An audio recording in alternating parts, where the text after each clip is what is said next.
बिस्मिल्लाहिर्रहमानिर्रहीम। मैं Usman Qasim बहनूसा welfare Monu foundation से CEO बिन कासिम इंटरनेशनल कंपनी जो कंस्ट्रक्शन की बनाई है। तो हमने सबसे पहले ज़िक्र किया एसएम मुनीर साहब का, फिर उनके बेटे एसएम इमरान और एसएम नवीद साहब का। आज मैं जिस शख्सियत की बात करना चाह रहा हूँ, ठीक है, वो उनके बेटे जो हैं एसएम नवीद साहब मेरे मेंटोर भी हैं, मेरे मोहसिन भी हैं। और आज सबसे पहले उनके वालिद की बात करेंगे, फिर इंशाल्लाह ताला हम एसएम नवीद साहब की बात करेंगे कि उनका कैसे ज़िंदगी जो उनसी है उनकी गुजरी और उनके पाकिस्तान के बारे में क्या ख्यालात हैं, बिज़नेस के बारे में क्या ख्यालात हैं और वो मज़ीद क्या करना चाह रहे हैं और उन्होंने क्या किया। एसएम नसीर साहब अपने बुज़ुर्गों के बारे में कहते हैं, पाकिस्तान किस तरह बना, कैसे हासिल किया गया, ये एक लंबी कहानी है। मुझे ये इल्म है कि पाकिस्तान अल्लाह ताला की अता करदा है, नेमत है, इस्लाम के नाम पर बना और मेरे बुज़ुर्गों को की इस धरती के लिए बहुत सी कुर्बानियाँ हैं। मुझे याद है मेरे वालिद पाकिस्तान बनने पर किस तरह अपनी तमाम जायदाद और कारोबार छोड़कर भारत से पाकिस्तान चले आए। वतन के लिए ये मोहब्बत आज भी हमारे दिलों में मौजूद है। पाकिस्तान से मोहब्बत का जज्बा आज भी हमारे रगों के में लहू बनकर दौड़ रहा है। वतन अजीज़ अल्लाह ताला की नेमतों से माला माल है। आसमान चमकते सितारों से भरा है। ज़मीन मालिक कायनात की अनायात से मज़ीन है। ज़िंदगी का सफ़र रवा दवा है। मसाइल भी हैं मगर नेक नियत और बाकिरदार लोगों की कमी नहीं। मेरी ज़िंदगी बेशुमार वाक़यात से इबारत रही है। अगर मुकम्मल अहाता करूं तो एक किताब भी कम है, मगर चन्योड़ की बातें दिल से निकलती हैं और ना इनका जिक्र किए बगैर रह सकता हूं।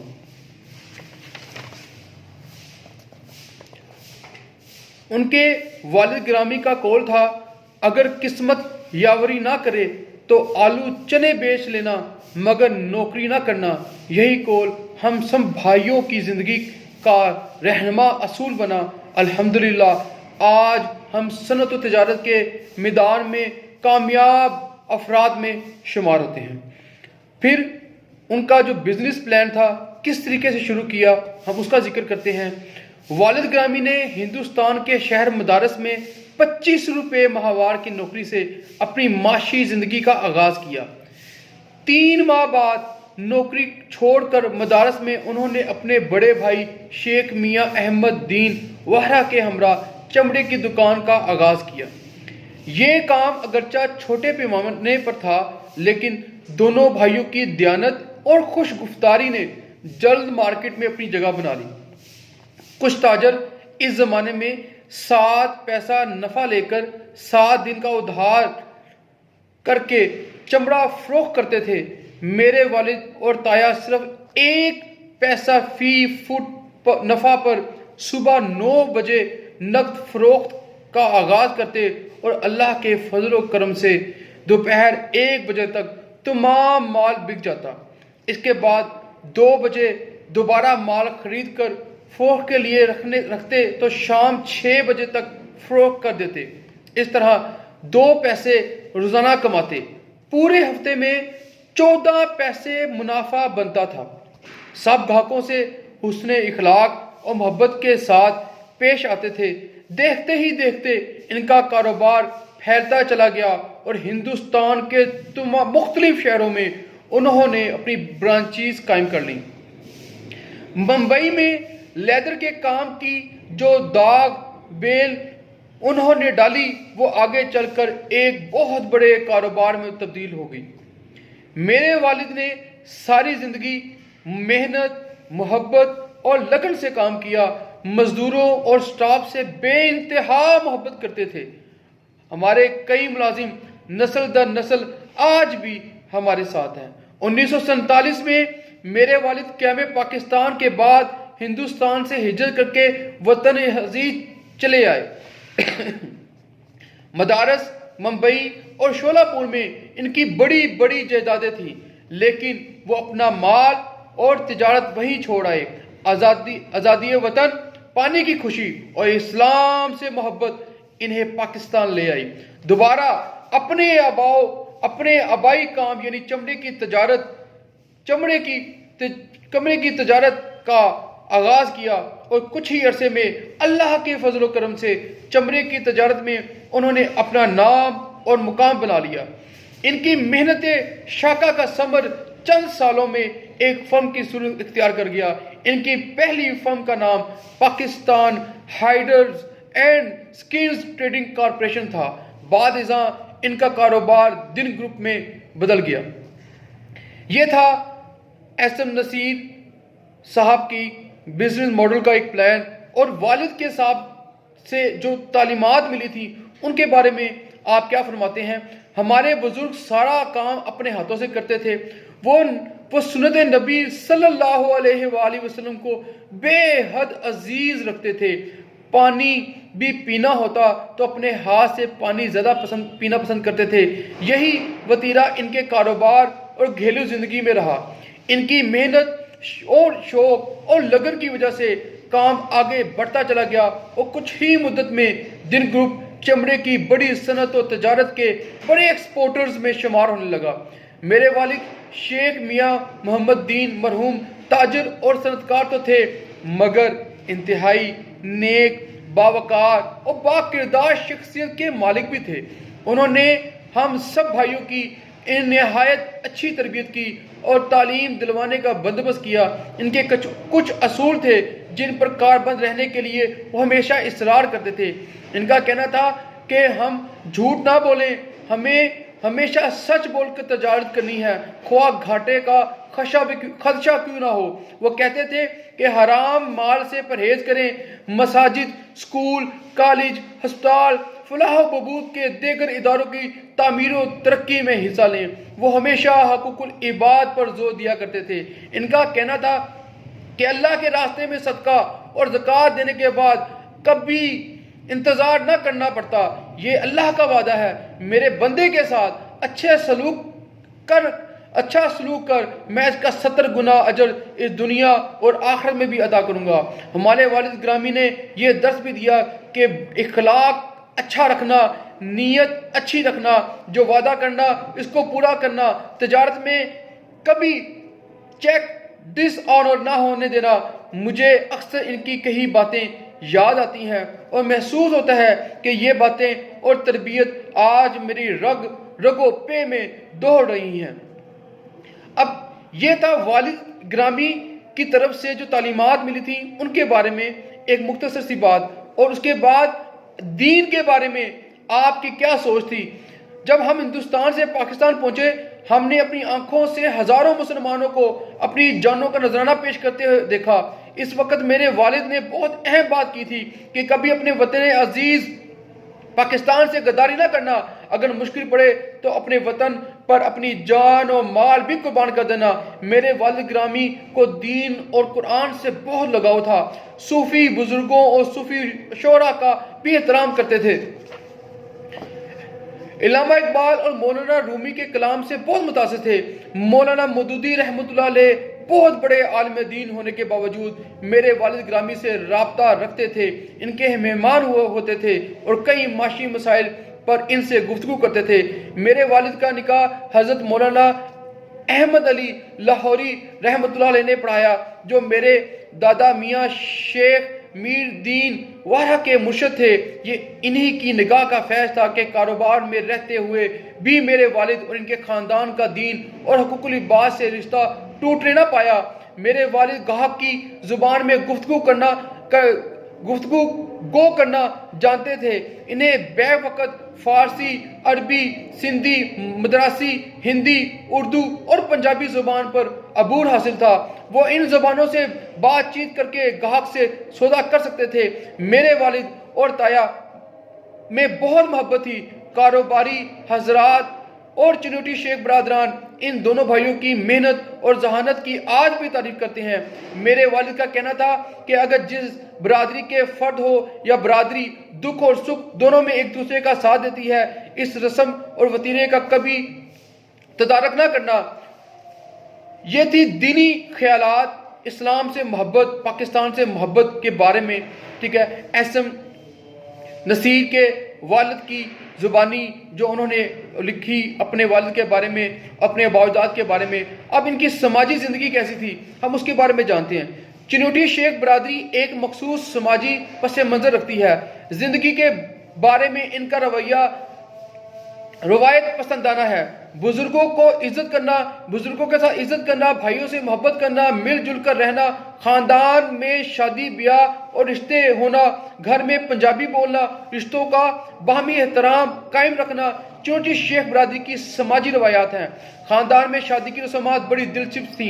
हमारे बुजुर्ग कहते थे कि शादी के वक्त महज दो खानदानों का मिलाप नहीं होता बल्कि दो बादशाहें आपस में मिलती हैं। सादा जिंदगी, सादा खुराक, सादा पहनावा चिन्यूटी फैमिली का बूदोबाश है। शराफत और दयानत की वजह से मार्केट में चिन्यूटी बरादरी का नाम है। यही वजह है चिन्यूटी शेखों की जेब में 5,000 हो तो 5 लाख का माल खरीद लेते हैं और वक्त पर अदायगी कर देते हैं। यही वो साख है जिसने इन्हें पूरे पाकिस्तान में कारोबारी और सनती लिहाज से एक बाएतमाद मुकाम बख्शा। ये थी समाजी जिंदगी जिसके बारे में वो डिस्कस किया करते थे। अब उसके बाद थी कि बाहमी मोहब्बत कैसी थी उनकी। हमारे बुजुर्गों को बाहमी मोहब्बत, बाहमी इत्तेफाक जो हमारे पुरदादा और दादे की रवायत का तसलसल है हमारे लिए बहुत अहम है। यही अंसर हमारे भाइयों की बाहमी मोहब्बत, बाहमी इत्तेफाक का सबब भी है। अल्हम्दुलिल्लाह दीन ग्रुप में शामिल भाइयों का आपस में इत्तेफाक है। हम मशवरती अमल और मिलजुल कर काम करने पर यकीन रखते हैं। हमारे बड़े भाई मियाँ एसएम मुनीर साहब हमारे बाप की तरह हैं, हमारे बच्चों के और हमारे घरों के सरबराह हैं। हमारी बड़ी भाभी साहिबा भी हमारे पूरे खानदान को माँ की तरह देखती हैं। हर खुशी, हर त्यौहार पर, बिलखसूस ईद के त्यौहार पर एसएम मुनीर अपने दादा शेख मियाँ अमीर दीन की तमाम औलाद और रिश्तेदारों को इकट्ठा करते हैं और ईद की रात को एक बड़े खाने का एहतमाम किया जाता है जिसमें सारे खानदान के शरीक होने से ईद की खुशियां दोबारा हो जाती हैं। ये खाना खानदानी रवायत का हिस्सा बन चुका है। इससे बड़े खाने हमारे खानदान की माशाल्लाह 700 अफराद शरीक होते हैं। ये इज्तिमा, ये बाहमी मोहब्बत की खूबसूरत मिसाल बन जाता है। मैं समझता हूँ बाहमी मोहब्बत के बगैर दौलत तो कमाई जा सकती है लेकिन खुशियाँ पाना नामुमकिन है। खानदानी ताल्लुक, हुस्ने सलूक, बाहमी एहतराम के हवाले से कुछ लोग गलती कर जाते हैं, तकब्बुर का शिकार हो जाते हैं। इसके लिए चिन्योर की एक कहावत है, एक होवे कमला समझावे सारे वेड़ा, सारा वेड़ा होए कमला समझावे उन्हू केड़ा। खानदान में अगर एक कम फहम हो तो सारे खानदान इससे समझा सकता है, मगर सारा खानदान ही कम फहम हो तो इसे कौन समझाएगा। ये थी बाहमी मोहब्बत इनकी अपने खानदान के बारे में। और इनकी जिंदगी का मकसद क्या था, क्या ख्वाब देखा था इन्होंने, उसके बारे में हम डिस्कस करते हैं कि वो क्या ख्वाब देखा करते थे। कारोबार अपनी जगह अहम है मगर मेरे बहुत अच्छे ऐसे ख्वाब हैं जिनकी ताबीर में मैंने अपनी ज़िंदगी में पाना चाहता हूँ। मैं पाकिस्तान को दुनिया के नक्शे पर बहुत बुलंद देखना चाहता हूँ। दीन फैमिली की बुनियादी सोच समाजी, माशी और तालीमी कामों के फ़रोग में दिलचस्पी लेना, फलाही इदारों के क़याम के लिए इक़दाम उठाना है। फैक्ट्रियों में खिदमात इंजाम देने वाले हर फर्द के बच्चों की तालीम और बच्चियों की शादी, सेहत और इलाज के मुआलजे की सहूलियात फराहम करने पर तवज्जो हमारी हिकमत अमली का बुनियादी जुज़ है। मैं समझता हूँ कि ये वो सोच और नेक अमाल हैं जिनकी वजह से दुआएं मिलती हैं और अल्लाह ताला बाइज़्ज़त तरीके से रिज़्क़ से नवाजता है। मेरा ख्वाब है कि पाकिस्तान का हर शहर छोटी और बड़ी सनतों का मरकज बन जाए। मैं पाकिस्तान को एशियन टाइगर बनता देखूं। दुनिया की हर हुकूमत के पास वसाइल कम होते हैं। खुशकिस्मती है पाकिस्तान कुदरती और मादनी दोनों समेत हर तरह के वसाइल से माला माल है। इन वसाइल को कौमी धारे में नहीं लाया जा सकता जिसकी वजह से आवाम मुश्किलात का शिकार हैं। कोई हुकूमत अकेले तमाम मसाइल हल नहीं कर सकती। मैं समझता हूँ कि पाकिस्तान के मुखय्यर हज़रात अल्लाह की राह में कुछ देते हैं, इन्हें आगे बढ़कर अपना किरदार अदा करना चाहिए और तमाम कारोबारी इदारे और मुखिया हजरात और समाजी हजरात कामों में हिस्सा लेने शुरू कर दें। तो कोई वजह नहीं कि हम मुल्क भर में स्कूल, कॉलेज, यूनिवर्सिटियां, अस्पताल, अखुवत और लम जैसी कई इदारे बना सकें। मेरा ये भी ख्वाब है कि अखुवत पाकिस्तान के सबसे बड़ी अखुवत यूनिवर्सिटी बनते हुए देखूं। इसके लिए चिनोटी बरादरी और मुल्क भर की बिजनेस कम्युनिटी से अपील है कि चारों सूबों बशमूल आज़ाद कश्मीर, गिलगित बल्तिस्तान अखुवत यूनिवर्सिटी का क़याम अमल में लाया जाए। अब ये था आपकी समाजी ज़िंदगी और आपकी एक ख्वाब के बारे में कि आप क्या ख्वाब देखा करते थे, ठीक है, इस मुल्क पाकिस्तान के बारे में, और एतमाद और कारकर्दगी के लिहाज से आप क्या कहा करते थे, किस तरीके से आपके अंदर एतमाद और अच्छी कारकर्दगी पैदा हो सकती है। जिन ग्रुप एतमाद और अच्छी कारकर्दगी के लिए मशहूर हैं, इनमें लेदर और टेक्सटाइल की जो सरफरिस्त हैं इंडस्ट्रीज, हमने अपने बुजुर्गों की रवायात पर अमल करते हुए स्टाफ से मोहब्बत को परवान चढ़ाया, जदीद टेक्नोलॉजी के साथ साथ बेहतरीन इखलाकी इक़दार को भी अपनाया। मिलों के स्टाफ के साथ मोहब्बत हमारा बहुत अहम असूल है। ये बात हमारे बुजुर्गों ने बतौर ख़ास हमें सिखाई थी, क्योंकि वो कभी कमज़ोर थे, फिर वो अल्लाह ताला की मेहरबानी से मिलों के मालिक बन गए। जो शख्स माजी को भूल जाए वो ठोकर ज़रूर खाता है। यही असूल हमने अपने बच्चों को सिखाया है। अच्छा कारोबारी इस बात को दिल से जानता है कि अरूजो ज़वाल का चोली दामन का साथ है। कोई छोटी सी गलती अर्शे फर्श पर गिरा देती है और गुरूर से बड़ी गलती और कोई नहीं। मेरा आइंदा आने वाली नस्लों को वही पैगाम है जो हमारे बुजुर्गों का भी सबसे बड़ा असूल था। वो कहते थे, हुकूकुल इबाद पर जोर दो और सफर जारी रखो। मियाँ शेख मोहम्मद दीन मरहूम की जिंदगी का बेशतर हिस्सा खिदमत खल्क में गुजरा। इनका एक ही हिस्बुल ऐन था, हुकूकुल इबाद, हुकूकुल इबाद, हुकूकुल इबाद। सुख बांटना, खुशियां बिखेरना, आसानियां तकसीम करना। अल्लाह ताला हम सबको आसानियां तकसीम करने वाला और ऐसे अमाल जिनसे अल्लाह राजी हो जाए करने वाला बनाए। मेरी जिंदगी 5 असूलों पर खड़ी है और इन असूलों को फलसफा इन 5 शेरों में पचीदा है। अगर एसार के बारे में देखा जाए, बलाए लूं मैं इस दिल की जो दुनिया के लिए रो दे, बलाए लूं मैं इस दिल की जो दुनिया के लिए रो दे, जहां वालों के लिए, जहां वालों के रंजो गम जो अपने खून से धो दे। खुदारी के बारे में इनका क्या ख्याल था, खुद ही को कर बुलंद इतना कि हर तकदीर से पहले खुदा बंदे से खुद पूछे, बता तेरी रजा क्या है। अमल के बारे में क्या कहा करते थे, अमल से जिंदगी बनती है, जन्नत भी जहन्नम भी, ये खाकी अपनी फितरत में न नूरी है न नारी है। खिदमत के बारे में कहा करते थे, खुदा के आशिक तो हैं हजारों बनों में फिरते हैं मारे मारे। खुदा के आशिक तो हैं हजारों बनों में फिरते हैं मारे मारे। मैं इसका बंदा बनूंगा जिसको खुदा के बंदों से प्यार होगा। अदब और आगाही और तरबियत के बारे में भी आपने बड़ा अच्छा फरमाया। तस्बीह फेरी ते दिल नहीं फिरिया, तस्बीह फेरी ते दिल नहीं फिरिया, की लेना ए तस्बीह फेर के हूँ, तस्बीह फेरी ते दिल नहीं फिरिया, की लेना तस्बीह फेर के हूँ।